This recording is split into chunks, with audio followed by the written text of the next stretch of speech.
recuerdo de una rectificación que ellos hicieron a un diario nacional, ¿no? Que hubo una carátula de un diario que les habían pagado, hubo, creo, hay un tema entre ellos, pero es lo que yo conocí de sus declaraciones públicas.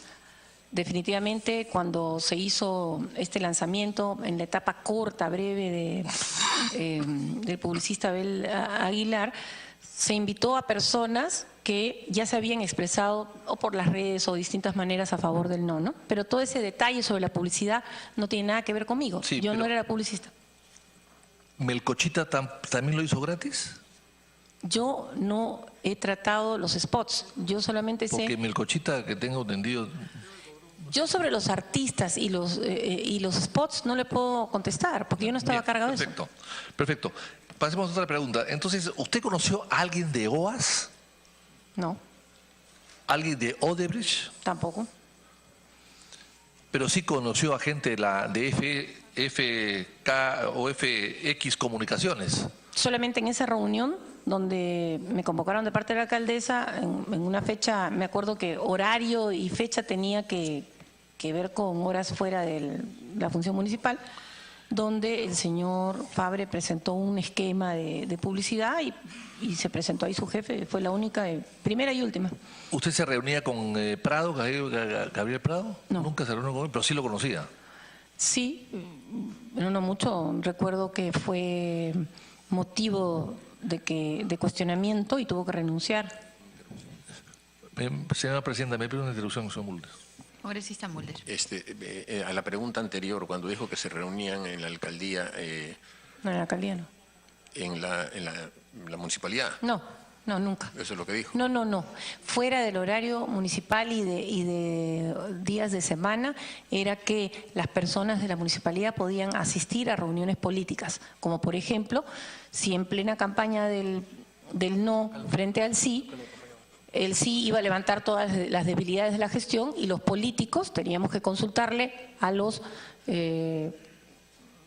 miembros de la gestión qué cosa iban a hacer respecto me pareció a estas escuchar cosas. Que se habían reunido en la municipalidad. Nunca, jamás, no. ¿Y dónde era el local de campaña? El local de campaña era en la Plaza Bolognesi. Tenía un tremendo cartel. ¿De quién era ese local? Ese local de campaña era alquilado. Pero, continúa, pero el vocero, que es muy importante, como el jefe de campaña, debería saber con qué más o menos fondos cuenta, más o menos, no exactamente, pero con qué fondos cuenta y sobre todo, quiénes eran los aportantes. O sea, nunca se enteró de quién había aportado. ¿Qué cosa dijo Salomón Lerner? ¿Que él aportaba también o no aportaba? Salomón Lerner, que fue el contacto, que fue el que trajo a Fabre, traería junto con Fabre una bolsa con dinero para pagar la campaña, para pagar a Fabre. ¿Quién pagaba a Fabre? ¿Nunca se imaginó usted que alguien podía estar atrás de Fabre? Que no fuese, por supuesto, los donantes de 500 soles, de 300 soles. Mire, yo como vocera política pedí la información. Y la información fue dada en el sentido de que había un registro de una asociación, que esa asociación tenía ingresos de personas donantes y por otro lado había donantes o más que donantes, actividades de colectivos y otros, pero yo no estaba a cargo de eso. Yo tenía la responsabilidad, más que la responsabilidad, la actividad prácticamente única y concentrada de la difusión de las razones por el no. El presidente de esa asociación se llamaba Asociación Amigos de Lima Metropolitana, ¿no es cierto? Era el señor Marco Hugo del Mastro Becchione. ¿Usted lo conocía? El presidente de la asociación. No, recuerdo ese nombre porque creo que he tenido alguna vez alguna presencia municipal en alguna época anterior, ¿no? Y alguna vez lo habré visto, no sé si estar vinculado a temas de cultura o algo así, pero sí sabía que esa asociación estaba compuesta por gente que estaba apoyando el hecho de recaudar fondos para la campaña, pero como reitero, yo era y y como es de público conocimiento, porque esto se vio en todos los medios y en todos los distritos de Lima, había que recorrer de norte a sur, de sur a norte, frente a una campaña del sí que venía de atrás. O sea, cuando yo me integro, me informan, como salió publicado en Canal 2 y otros lados, que había habido pues como un año antes unas recolecciones de firmas, una serie de hechos producidos por el sí, ¿no? El vicepresidente era Brígido Marcos Oriundo Naupurí. ¿Lo conoció usted? No. Acá dice, director de Asuntos Económicos y Financieros, Cecilia Victoria Margarita Lévano Castro de Rossi. No. Tampoco. El director de proyectos era Guillermo Adolfo Loli Ramírez. Tampoco. Y el secretario era Natividad Marín Lozano. A ninguno. A ninguno. Como le digo, yo me dedicaba al tema político. El tema político es bastante. Una campaña de 60 días es no es una campaña parlamentaria en voto preferencial, no, es en 60 días había que definir sí o no. Usted salió a declarar diciendo que había $150.000 había costado la contratación de Fabre. ¿Quién le dio el dato? Lo contesté, pero lo puedo repetir. Sí. Lo contesté con esta Mulder.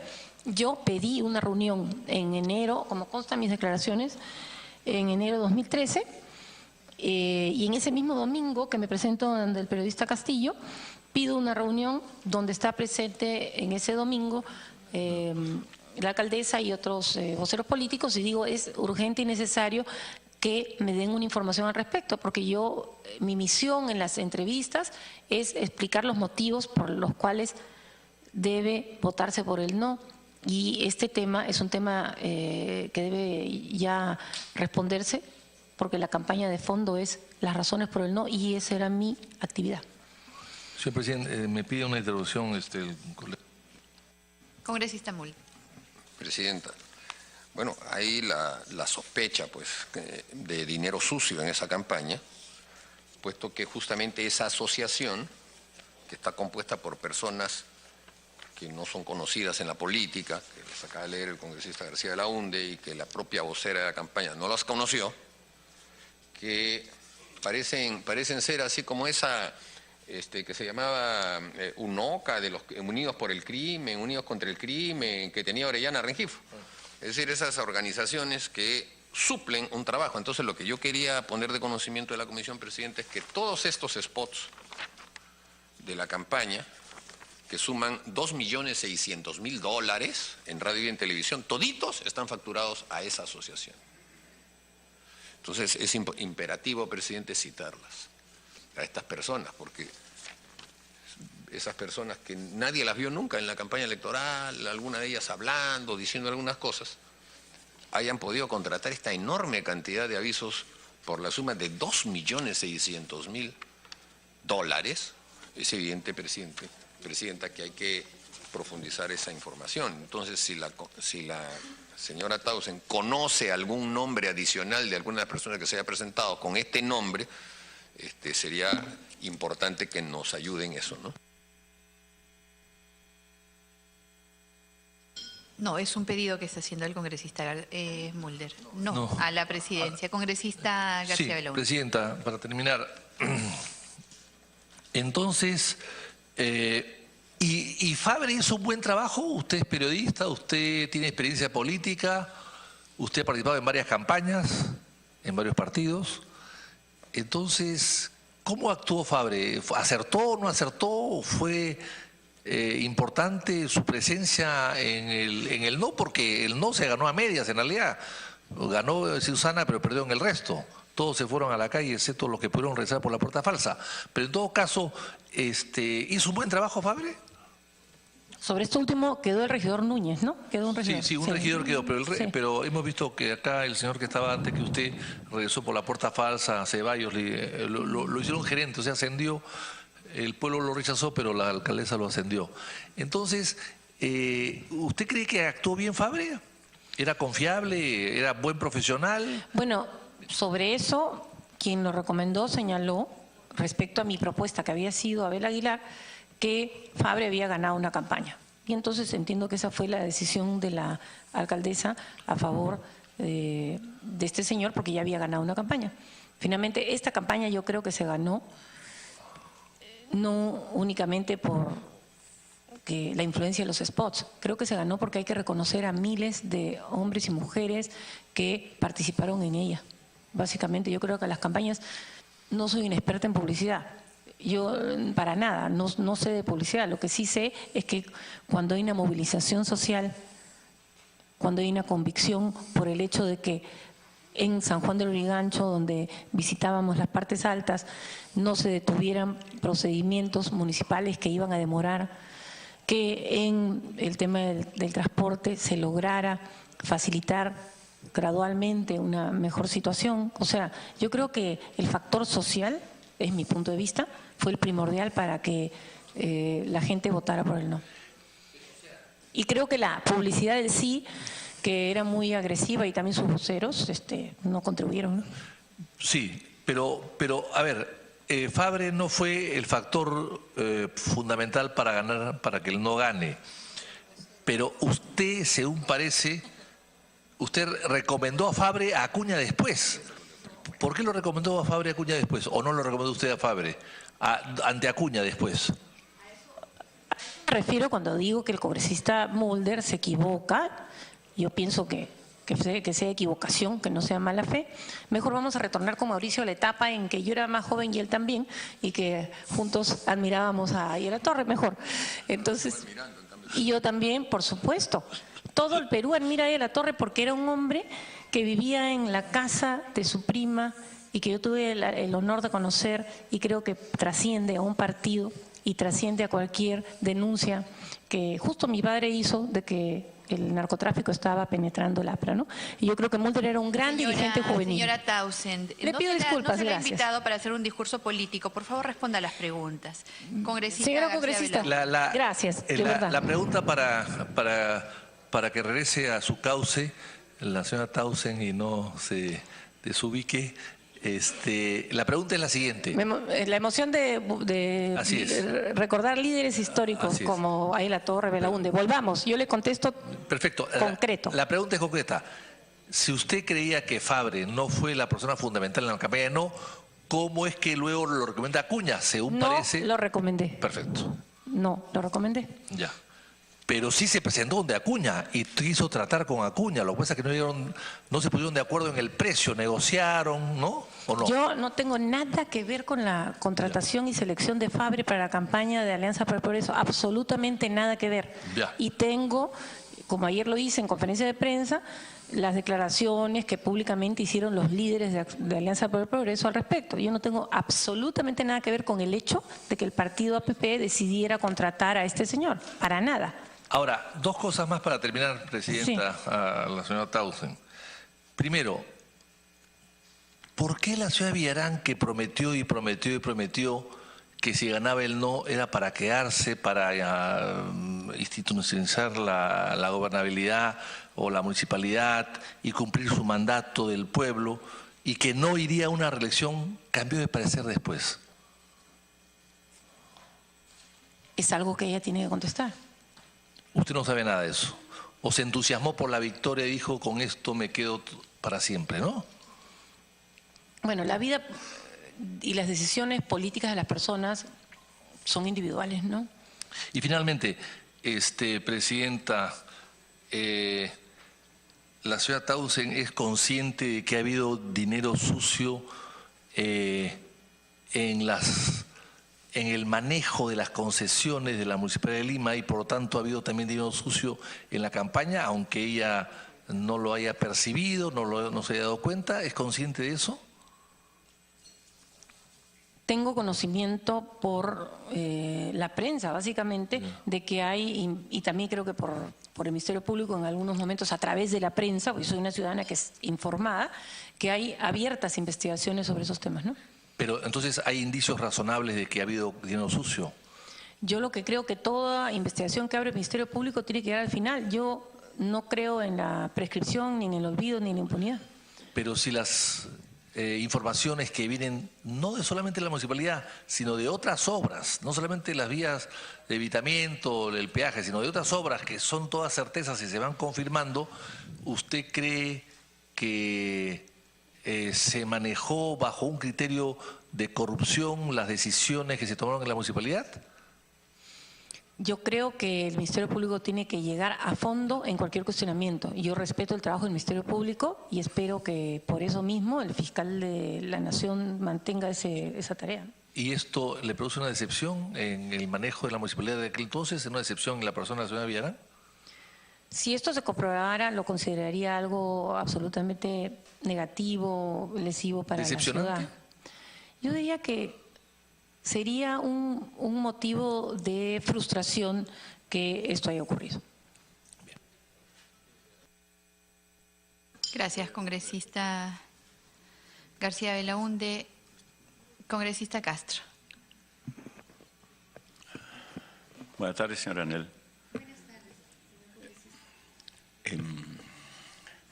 Bueno, aquí hay varios temas que ojalá que usted ayude a conocerlos. Uno de ellos, por ejemplo, usted es vocera. Eso hace suponer que por lo menos es una persona de extrema confianza, porque cualquiera no es vocero de una agrupación. ¿Qué es lo que hizo posible que usted sea vocera del no, por ejemplo, en este caso? Buenas tardes, congresista.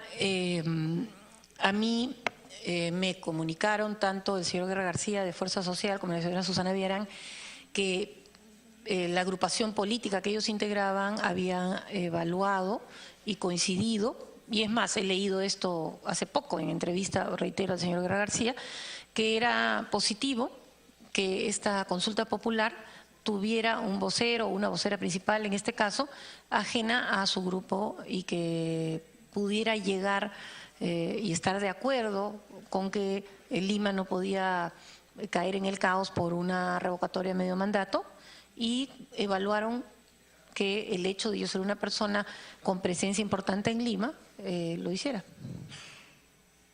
Bueno, pero también podrían haber hecho otro tipo de evaluaciones, pero vamos al hecho de que uno para llegar a ese nivel, digamos, de ser vocero principal en todo caso, tiene que recibir algún tipo de confianza, algo adicional de lo que normalmente uno tiene permanentemente. Tiene que tener la confianza estrictamente del núcleo más duro, más cercano en este caso de Susana Villarán. Eso es lo que por lo menos no logro entender en todo caso cómo llega usted a ese meollo.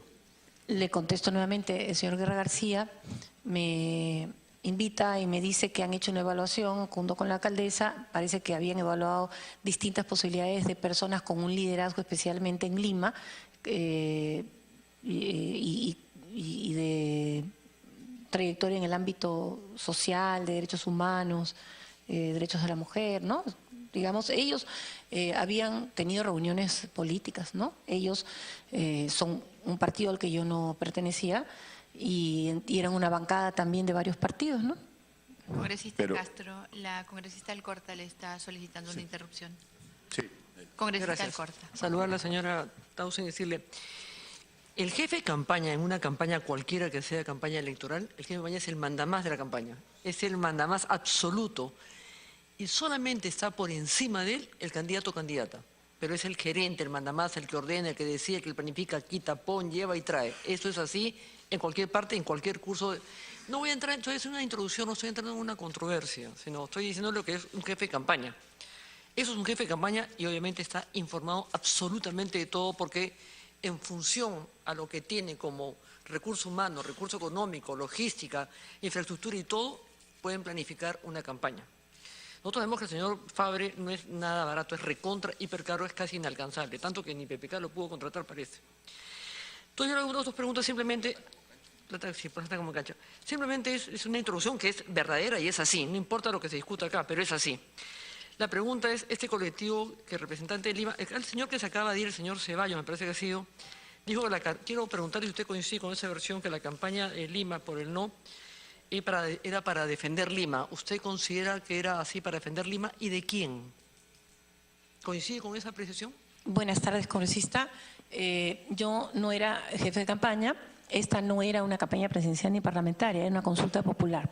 Entonces no había un un esquema de esa naturaleza, sino el de voceros y activistas. Ahora, sobre defender Lima, esto era un consenso entre las personas que estaban desde el PPC hasta Acción Popular, hasta la izquierda, hasta los sindicatos y distintos gremios, en el sentido de que Lima se iba a ver afectada porque se iban a detener procesos naturales que tienen que desarrollarse en una gestión, y uno de los puntos que tenía un 70% de aprobación en toda la ciudadanía, que era el principal, y debo decir que el que mayor motivación yo tuve para contribuir en esta forma de vocera, era que se había iniciado una reforma del transporte, que era un tema pues dejado de lado, atrasado para la ciudad, ¿no? Entonces defender Lima significaba que Lima no pueda parar. En realidad el lema que teníamos era Lima no puede parar, y lo bueno de esto es que hubo un acuerdo, creo que una declaración pública que firmaron todos los partidos dando las razones por las cuales no era conveniente para la ciudad y sobre todo para las personas de menores recursos que se detuviera, porque había que mejorar un sistema específico como el transporte, un sistema como el de mercados, entre otros, ¿no? Una última intervención de interrupción, si me permite, Presidenta, y el congresista Castro, gracias. En el tema de la defensa de Lima era para que continuara. Lima no puede parar. Sin embargo, nos hemos dado con una sorpresa para mucha gente ya sospechosa, y una opción subjetiva en todo caso, que finalmente se terminó entregando Lima a los brasileros.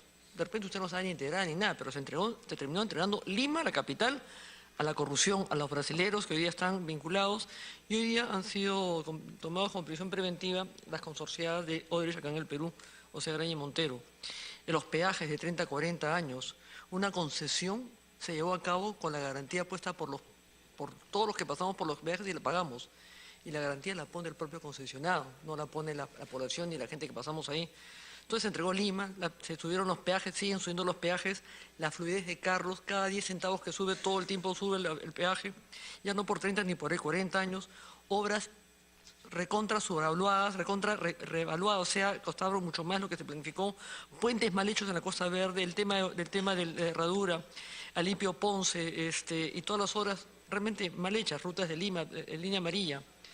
Todo eso ahí, eso era que Lima continuara, Yo creo que podemos discrepar ideológicamente y tener posiciones, pero que la lucha de corrupción tiene una sola bandera y que creo que estamos apostando todos a ello.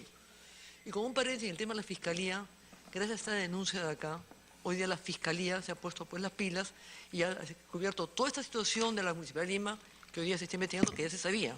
El caso de Graña y Montero, porque recién hoy, después de un año, exactamente un año, han tomado prisión preventiva, porque creo que la corrupción es una lucha de todos. Y con respecto al transporte, acá tengo el contrato de Susana Villarán con Orión, firmado por ella, sobre la entrega de Orión, una empresa que mata a gente por todas partes, creo que ya no está, entregándole Lima por 10 años. Por eso la pregunta, más que nada política la pregunta, porque no tengo tiempo, estoy en la interrupción, es, la campaña es porque Lima no puede parar con peajes sobrevalorados, con obras sobrevaloradas, todas mal hechas, Barlovento, Costa Verde, Alipio Ponce, los puentes, todo eso muy mal hecho. ¿Lima no podía parar? ¿Está usted de acuerdo con eso? Porque usted también es de Lima. Gracias.